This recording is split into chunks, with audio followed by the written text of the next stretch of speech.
Don't send bad leads back to the system so it can continue to optimize on bad leads. There's a technical structure you can do that at your website, at your landing page, in your conversion tracking setup in Google Analytics 4, and send that data back in from your CRM back into Google Ads. So mistake number 2 is not bidding properly for the type of account and seasoning, if you will, of your specific type of account. Problem number 3 that we found in both accounts has to do with the type of keyword that you're bidding on.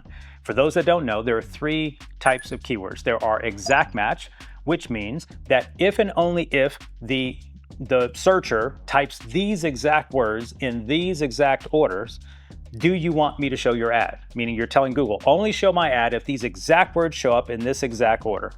Option 2, phrase match. Phrase match says, only show my ad if these words show up in this order, but something can show up before that or after that. For example, if I was bidding on, for example, videographer in Las Vegas, and I want that to be a phrase match, well, if I want to say best videographer in Las Vegas, which is my man Zach Barnes, then best is a word that lives outside of that keyword phrase, and that's going to qualify for phrase match, versus videographer in Las Vegas, exact means only if someone types that.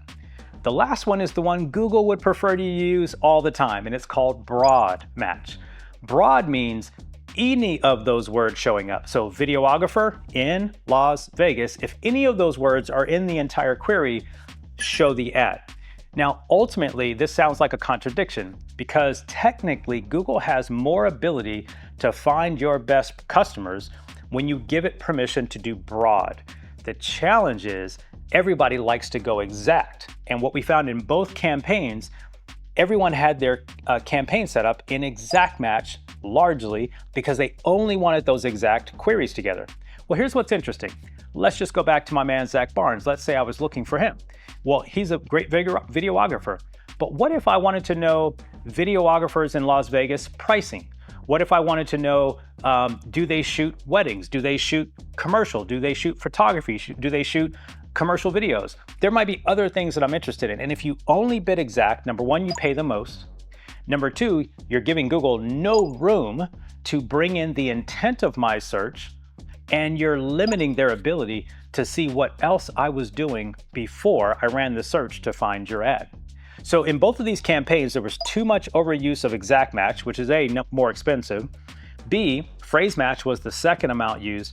There was very little broad match being used. Now, some of you who are very professional out there in your season, you're gonna say, yeah, Darrell, but Google runs away with my budget when I use broad. They start sending me all kinds of traffic that doesn't matter. And that's again why those 2 companies were making the same rookie mistake that I'm gonna share with you today that I want you not to make.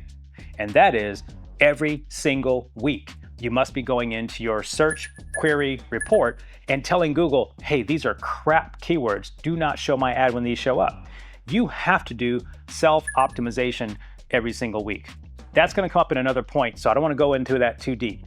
To wrap this point up, your keyword bidding, your phrase match, exact match, broad match, the types of keywords you're bidding on must be balanced for the type of account you have. If you have a scenario where you have no data, you have no conversions, it is dangerous to use all broad, which is what Google wants you to do. Be careful. They're in it to get their money. Don't be mad at them, but they don't make money unless people click on your ads. Your job, I get it, is to want the conversion, and so you think you should use exact match. Not bad, I understand where you're coming from, but there's a balancing act, and that's what we have to do in our agency every single day. There isn't a black and white blueprint that I can give you that says, yes, do this all the time, and no, don't do that all the time. It's a balancing act. But this is another big problem that we found in both of these accounts, one with 5-figure budget per month and one with a $1,500 to $3,000 a month budget.